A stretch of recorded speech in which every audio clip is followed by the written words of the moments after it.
So, Brandini, have you ever been behind the wheel of a Honda? Can't say that I have.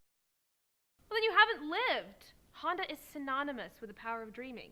And driving a Honda, it's like being in a dream. Within a dream. Within a dream. With, okay, so at 15, Soichiro Honda was a dedicated mechanic's apprentice, right? You know, I was a dedicated branding apprentice at 15. Let me stop you right there. Now at 22, Honda became the master and he opened his own shop. And then World War II broke out and he had to shut down shop and go and work in a factory and, I don't know, build airplane propellers or something for the Japanese military.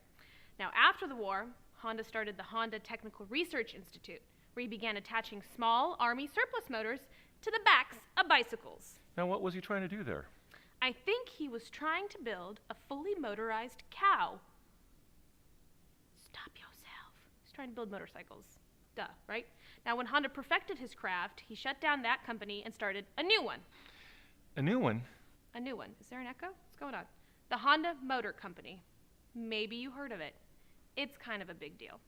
Now, Honda realized that motorcycles were the future, and he wasn't wrong, because it wasn't long before a firestorm of interest was generated among America's baby boomer generation. You know, Sensei, your people. Enough with the cracks, okay? I'm not that old. I'm not a baby boomer, okay? Okay. Sorry, man. I mean, I've just seen your driver's license, so you don't have to be ashamed. Anyway, so 1964, do you remember that song by the Beach Boys, Little Honda? I dig that song. Case in point.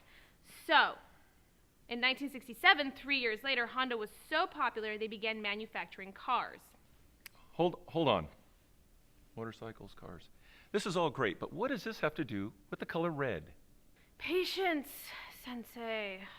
To attain knowledge, Grasshopper must become patient, must become one with glass, must attain knowledge through experience. Honda's motorcycles had red engines and white tanks, a direct parallel to the Japanese flag, and this has since been Honda's corporate color scheme and is known as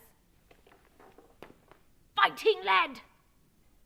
Booyah! Penny, red, white, dynamite!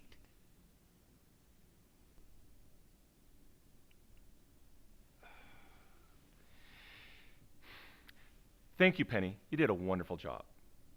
And thank you for tuning in. We hope you've enjoyed the show as much as we did, and you've learned a little bit more about the color red. So now, go out and have yourself a brand delicious day. Seriously? What is that? What are you, Mr. Rogers? Thumbs up? Did they just win a car Oprah? Did they? What is that? Everyone gets to school!